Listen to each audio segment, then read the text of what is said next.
براءة من الله ورسوله إلا الذين عاهدتم من المشركين فسيحوا في الأرض 4 أشهر واعلموا أنكم غير معجز الله وأن الله مخزي الكافرين وأذان من الله ورسوله إلى الناس يوم الحج الأكبر أن الله بريء من المشركين ورسوله فإن تبتم فهو خير لكم وإن توليتم فاعلموا أنكم غير معجز الله وبشر الذين كفروا بعذاب أليم إلا الذين عاهدتم من المشركين ثم لم ينقصوكم شيئا ولم يظاهروا عليكم أحدا فأتموا إليهم عهدهم إلى مدتهم إن الله يحب المتقين فإذا انسلخ الأشهر الحرم فاقتلوا المشركين حيث وجدتموهم واخذوهم واحصروهم واقعدوا لهم كل مرصد فإن تابوا وأقاموا الصلاة وآتوا الزكاة فخلوا سبيلهم إن الله غفور رحيم وإن أحد من المشركين استجارك فأجره حتى يسمع كلام الله ثم أبلغه مأمنه ذلك بأنهم قوم لا يعلمون كيف يكون للمشركين عهد عند الله وعند رسوله إلا الذين عاهدتم عند المسجد الحرام فما استقاموا لكم فاستقيموا لهم إن الله يحب المتقين كيف وإن يظهروا عليكم لا يرقبوا فيكم إلا ولا ذمة يرضونكم بأفواههم وتأبى قلوبهم وأكثرهم فاسقون اشتروا بآيات الله ثمنا قليلا فصدوا عن سبيله إنهم ساء ما كانوا يعملون لا يرقبون في مؤمن إلا ولا ذمة وأولئك هم المعتدون فإن تابوا وأقاموا الصلاة وآتوا الزكاة فإخوانكم في الدين ونفصل الآيات لقوم يعلمون وإن نكثوا أيمانهم من بعد عهدهم وطعنوا في دينكم فقاتلوا أئمة الكفر إنهم لا أيمان لهم لعلهم ينتهون ألا تقاتلون قوما نكثوا أيمانهم وهموا بإخراج الرسول وهم بدؤوكم أول مرة أتخشونهم فالله أحق أن تخشوه إن كنتم مؤمنين قاتلوهم يعذبهم الله بأيديكم ويخزهم وينصركم عليهم ويشف صدور قوم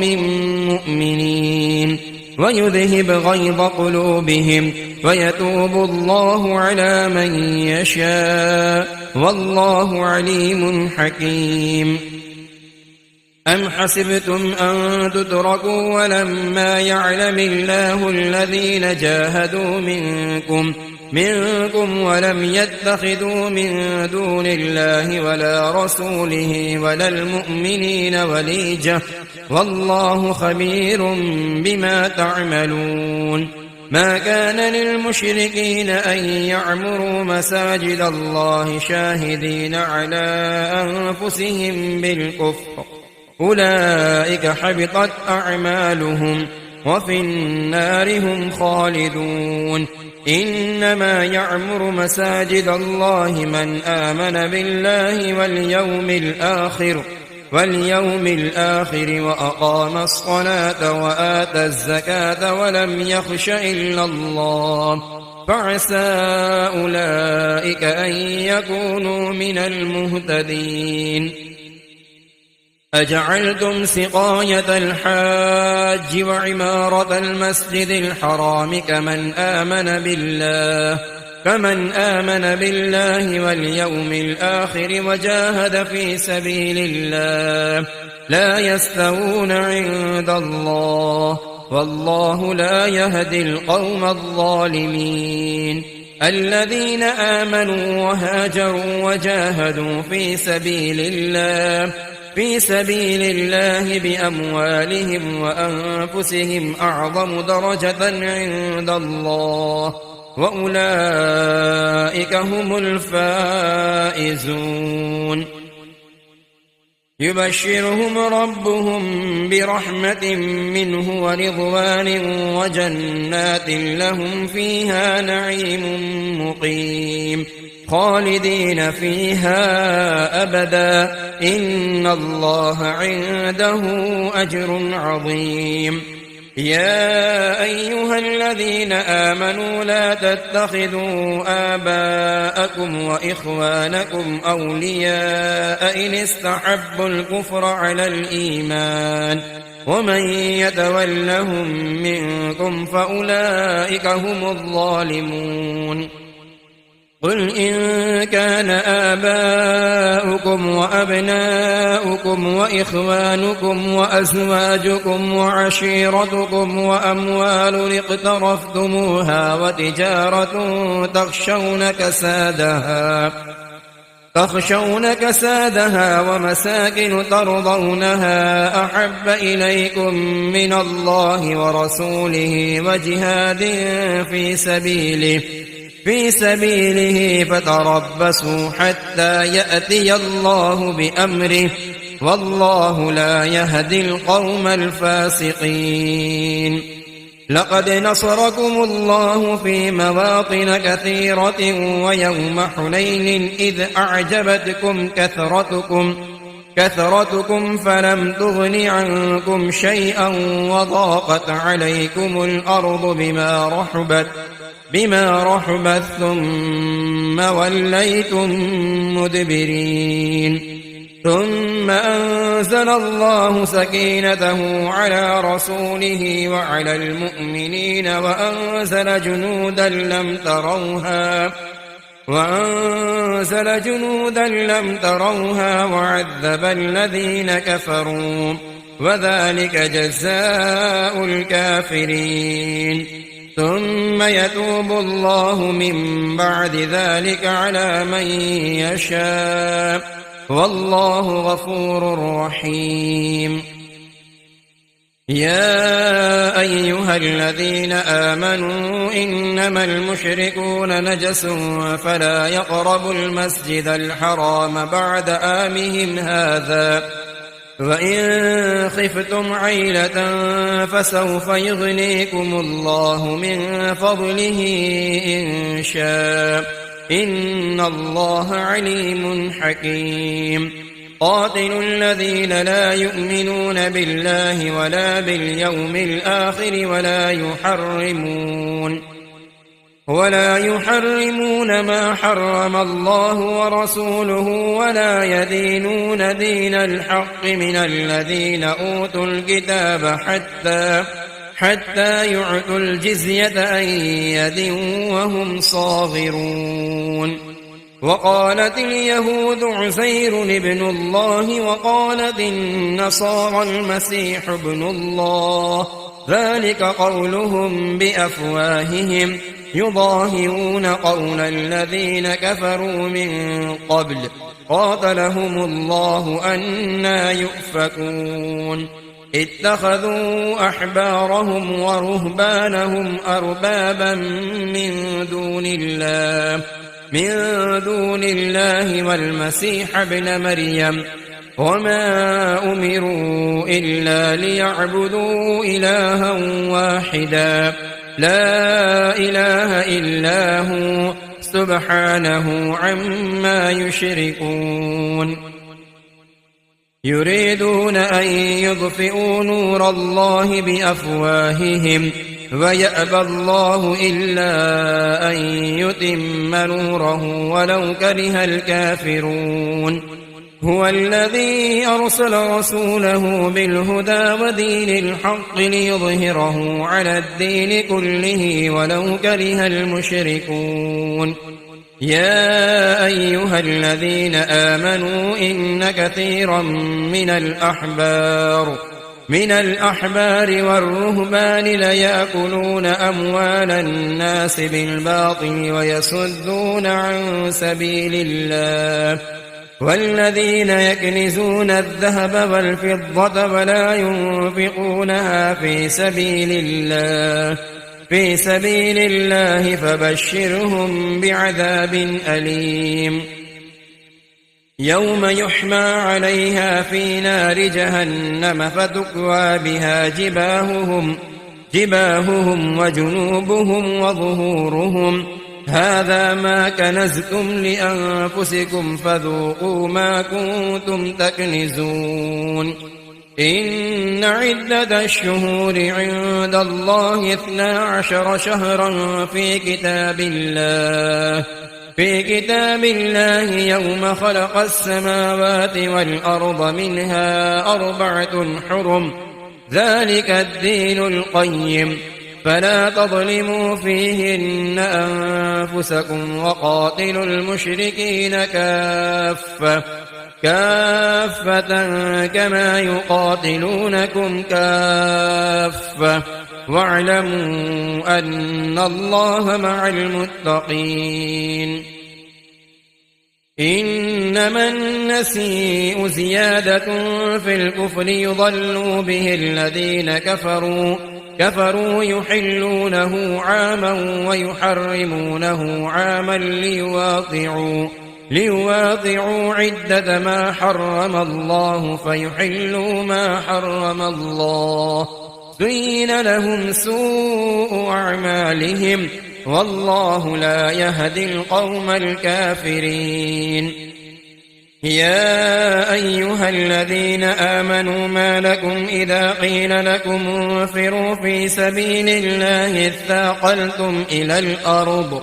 أرضيتم بالحياة الدنيا من الآخرة فما متاع الحياة الدنيا في الآخرة إلا قليل إلا تنفروا يعذبكم عذابا أليما ويستبدل قوما غيركم ولا تضروه شيئا والله على كل شيء قدير إلا تنصروه فقد نصره الله إذ أخرجه الذين كفروا ثاني اثنين إذ هما في الغار إذ يقول لصاحبه لا تحزن إن الله معنا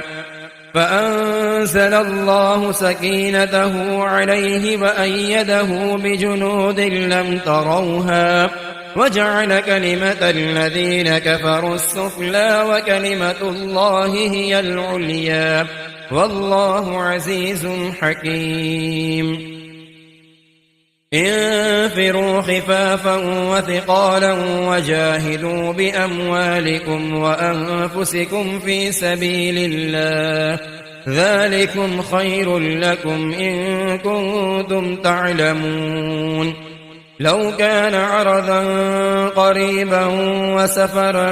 قاصدا لاتبعوك ولكن بعدت عليهم الشقة وسيحلفون بالله لو استطعنا لخرجنا معكم يهلكون أنفسهم والله يعلم إنهم لكاذبون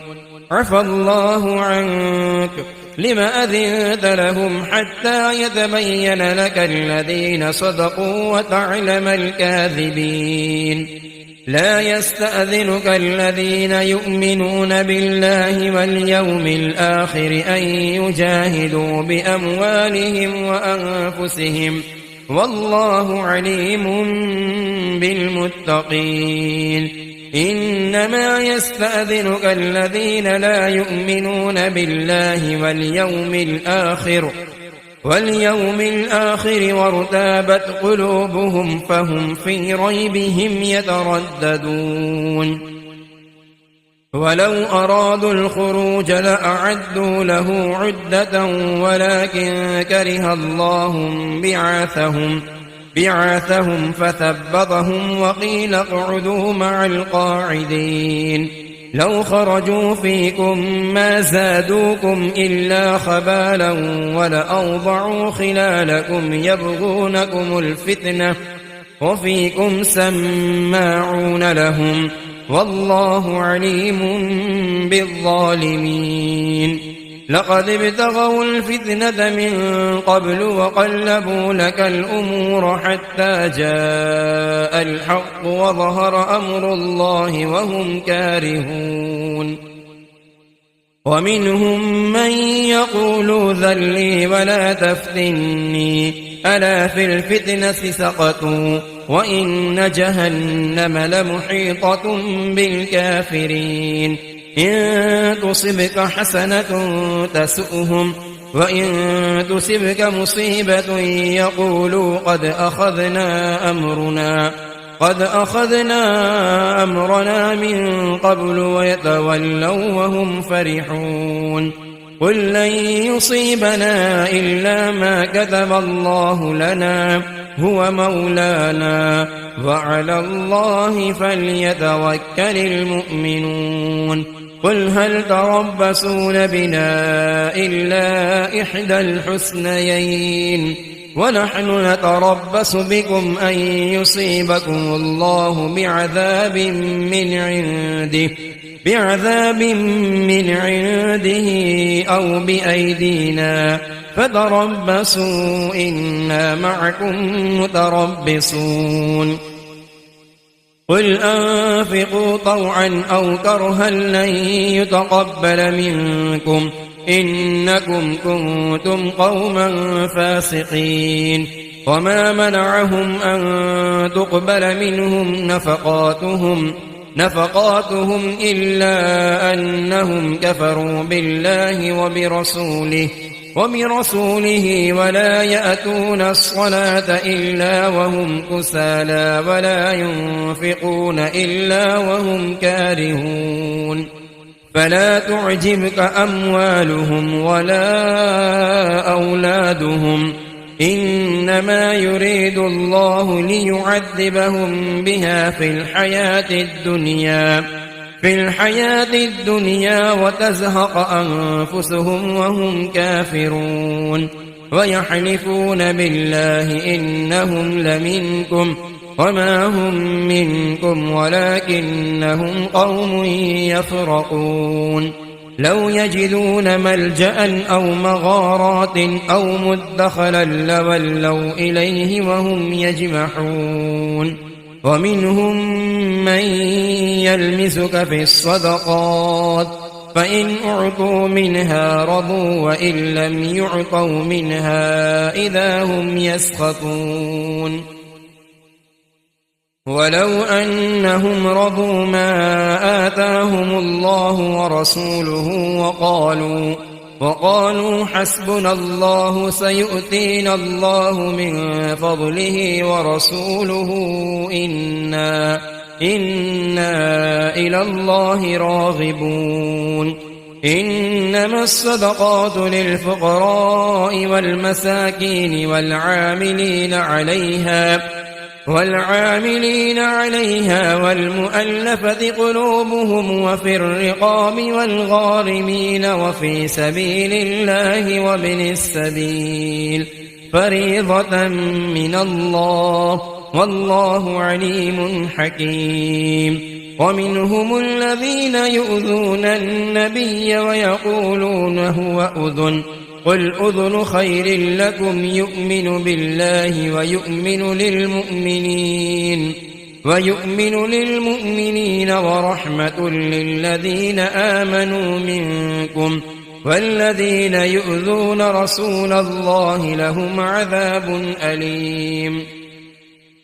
يحلفون بالله لكم ليرضوكم والله ورسوله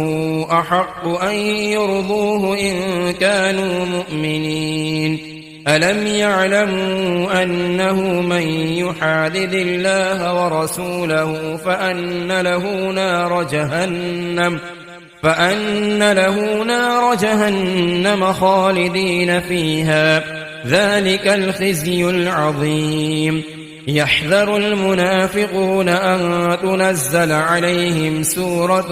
تنبئهم بما في قلوبهم قل استهزئوا إن الله مخرج ما تحذرون ولئن سألتهم ليقولن إنما كنا نخوض ونلعب قل أبالله وآياته ورسوله كنتم تستهزئون لا تعتذروا قد كفرتم بعد إيمانكم إن نعف عن طائفة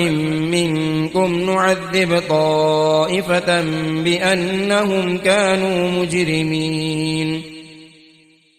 المنافقون والمنافقات بعضهم من بعض يأمرون بالمنكر وينهون عن المعروف ويقبضون أيديهم نسوا الله فنسيهم إن المنافقين هم الفاسقون وعد الله المنافقين والمنافقات والكفار نار جهنم خالدين فيها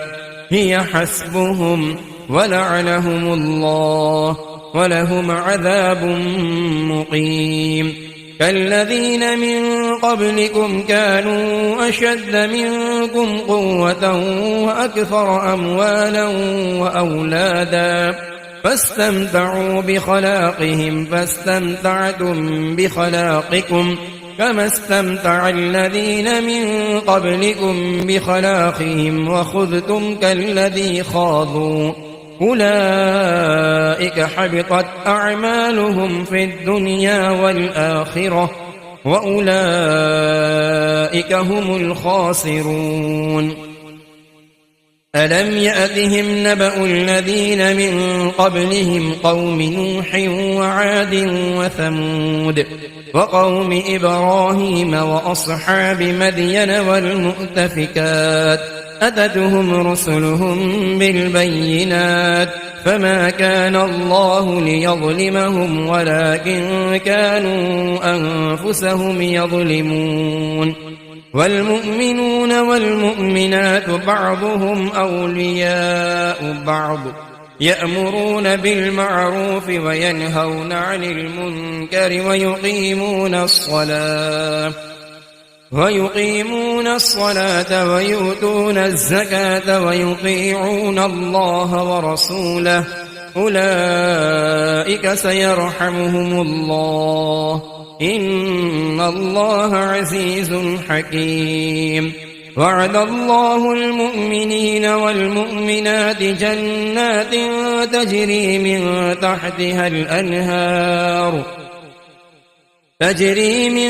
تحتها الأنهار خالدين فيها ومساكن طيبة في جنات عدن ورضوان من الله أكبر ذلك هو الفوز العظيم يا أيها النبي جاهد الكفار والمنافقين واغلظ عليهم ومأواهم جهنم وبئس المصير يحلفون بالله ما قالوا ولقد قالوا كلمة الكفر وكفروا بعد إسلامهم وهموا بما لم ينالوا وما نقموا إلا أن أغناهم الله ورسوله من فضله فإن يتوبوا يك خيرا لهم وإن يتولوا يعذبهم الله عذابا أليما في الدنيا والآخرة وما لهم في الأرض من ولي ولا نصير ومنهم من عاهد الله لئن آتانا من فضله لنصدقن ولنكونن من الصالحين فلما آتاهم من فضله بخلوا به وتولوا وهم معرضون فأعقبهم نفاقا في قلوبهم إلى يوم يلقونه بما أخلفوا الله ما وعدوه وبما كانوا يكذبون ألم يعلموا أن الله يعلم سرهم ونجواهم وأن الله علام الغيوب الذين يلمزون المطوئين من المؤمنين في الصدقات والذين لا يجدون إلا جهدهم فيسخرون منهم سخر الله منهم ولهم عذاب أليم استغفر لهم أو لا تستغفر لهم إن تستغفر لهم 70 مرة فلن يغفر الله لهم ذلك بأنهم كفروا بالله ورسوله والله لا يهدي القوم الفاسقين فرح المخلفون بمقعدهم خلاف رسول الله وكرهوا أن يجاهدوا بأموالهم وأنفسهم في سبيل الله وقالوا لا تنفروا في الحر قل نار جهنم أشد حرا لو كانوا يفقهون فليضحكوا قليلا وليبكوا كثيرا جزاء بما كانوا يكسبون فإن رجعك الله إلى طائفة منهم فاستأذنوك للخروج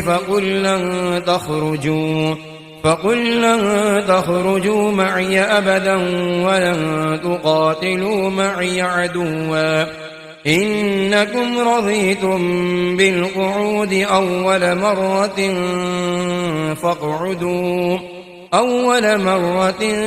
فاقعدوا مع الخالفين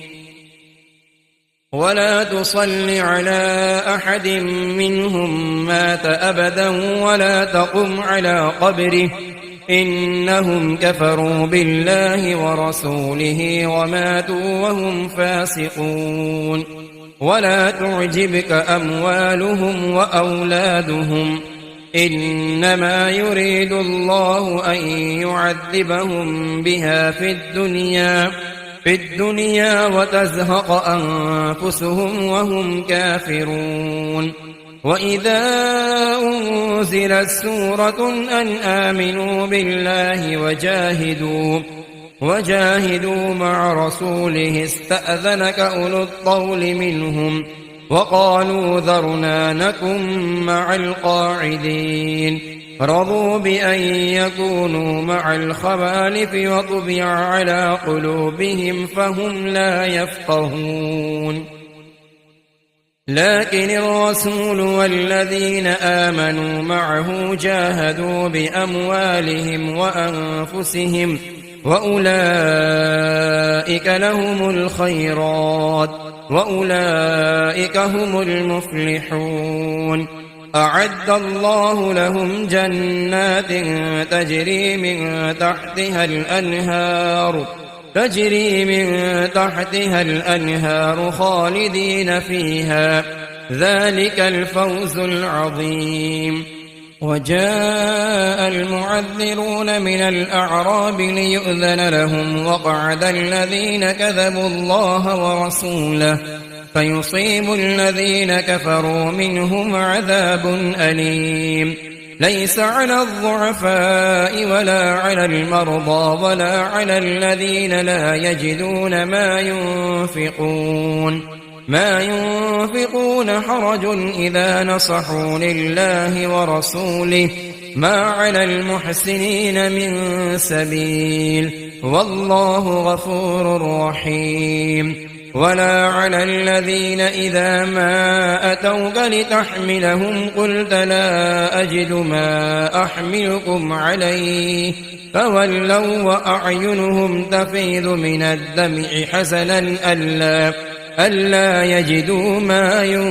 ينفقون إنما السبيل على الذين يستأذنونك وهم أغنياء رضوا بأن يكونوا مع الخوالف وطبع الله على قلوبهم فهم لا يعلمون. نبأنا الله من أخباركم وسيرى الله عملكم ورسوله ثم تردون إلى عالم الغيب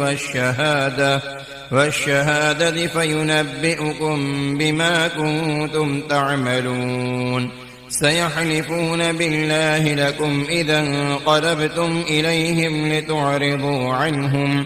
فأعرضوا عنهم إنهم رجس ومأواهم جهنم جزاء بما كانوا يكسبون. يحلفون لكم لترضوا عنهم فإن ترضوا عنهم فإن الله لا يرضى عن القوم الفاسقين. الأعراب أشد كفرا ونفاقا وأجدر ألا يعلم حدود ما أنزل الله على رسوله والله عليم حكيم. ومن الأعراب من يتخذ ما ينفق مغرما ويتربص بكم الدوائر عليهم دائرة السوء والله سميع عليم. ومن الأعراب من يؤمن بالله واليوم الآخر ويتخذ ما ينفق قربات عند الله وصلوات الرسول ألا إنها قربة لهم سيدخلهم الله في رحمته إن الله غفور رحيم. والسابقون الأولون من المهاجرين والأنصار والذين اتبعوهم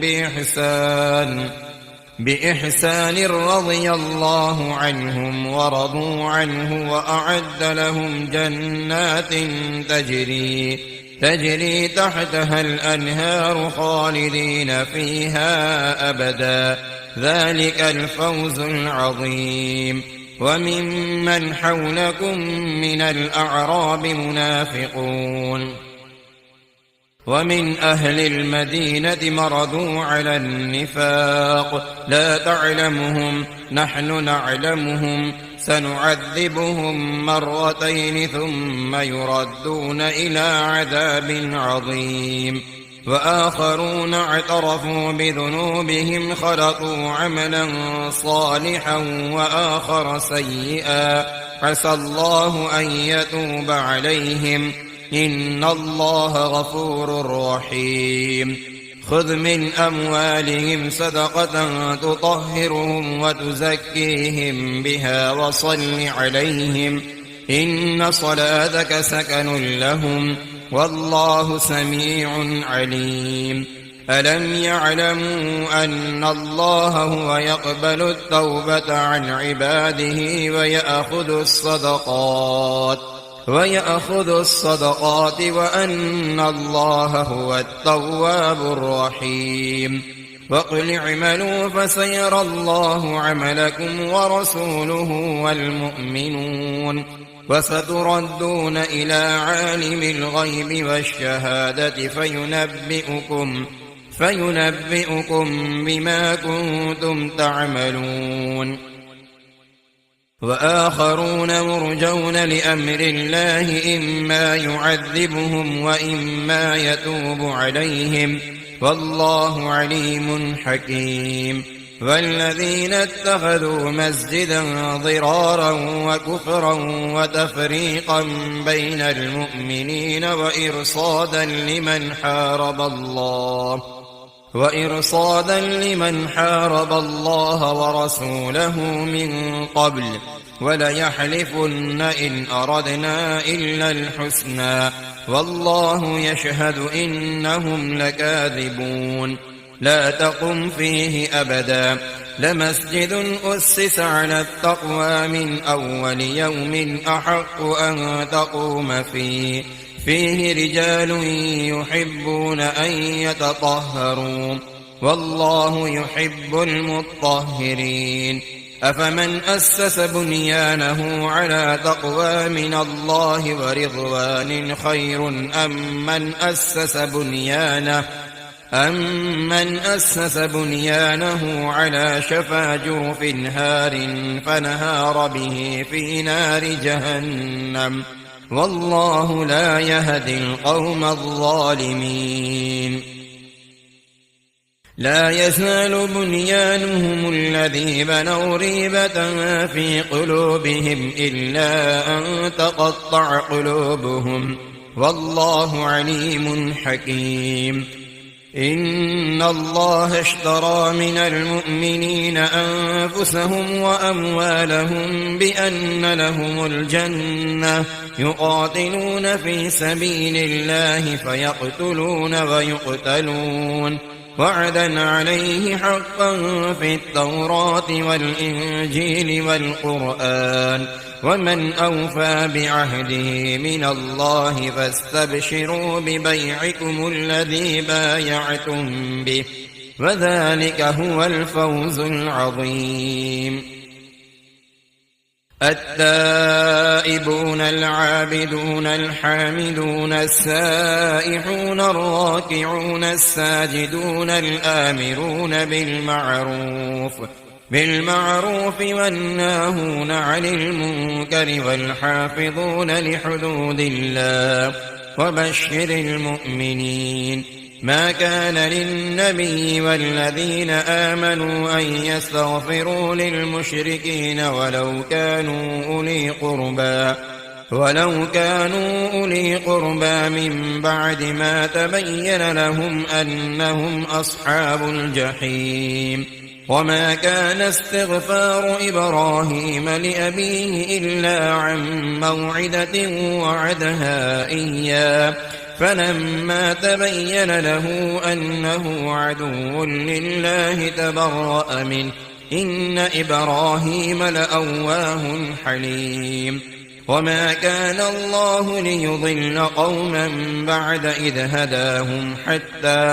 حتى يبين لهم ما يتقون إن الله بكل شيء عليم إن الله له ملك السماوات والأرض يحيي ويميت وما لكم من دون الله من ولي ولا نصير لقد تاب الله على النبي والمهاجرين والأنصار الذين اتبعوه في ساعة العسرة من بعد ما كاد يزيغ قلوب فريق منهم ثم تاب عليهم إنه بهم رءوف رحيم وعلى الثلاثة الذين خلفوا حتى إذا ضاقت عليهم الأرض بما رحبت وضاقت عليهم أنفسهم وظنوا أن لا ملجأ من الله إلا إليه ثم تاب عليهم ليتوبوا إن الله هو التواب الرحيم يا أيها الذين آمنوا اتقوا الله وكونوا مع الصادقين ما كان لأهل المدينة ومن حولهم من الأعراب أن يتخلفوا عن رسول الله ولا يرغبوا بأنفسهم عن نفسه ذلك بأنهم لا يصيبهم ظمأ ولا نصب ولا مخمسة في سبيل الله ولا يطؤون موطئا يغيظ الكفار ولا ينالون من عدو نيلا إلا كتب لهم به عمل صالح إن الله لا يضيع أجر المحسنين. ولا ينفقون نفقة صغيرة ولا كبيرة ولا يقطعون واديا إلا كتب لهم ليجزيهم الله أحسن ما كانوا يعملون. وما كان المؤمنون لينفروا كافة فلولا نفر من كل فرقة منهم طائفة ليتفقهوا في الدين ولينذروا قومهم إذا رجعوا إليهم لعلهم يحذرون. يا أيها الذين آمنوا قاتلوا الذين يلونكم من الكفار وليجدوا فيكم غلظة واعلموا أن الله مع المتقين. وإذا ما أنزلت سورة فمنهم من يقول أيكم زادته هذه إيمانا فأما الذين آمنوا فزادتهم إيمانا وهم يستبشرون. وأما الذين في قلوبهم مرض فزادتهم رجسا إلى رجسهم وماتوا وهم كافرون. أولا يرون أنهم يفتنون في كل عام مرة أو مرتين ثم لا يتوبون ولا هم يذكرون. وإذا ما أنزلت سورة نظر بعضهم إلى بعض هل يراكم من أحد ثم انصرفوا صرف الله قلوبهم بأنهم قوم لا يفقهون. لقد جاءكم رسول من أنفسكم عزيز عليه ما عنتم حريص عليكم بالمؤمنين رءوف رحيم. فإن تولوا فقل حسبي الله لا إله إلا هو عليه توكلت وهو رب العرش العظيم.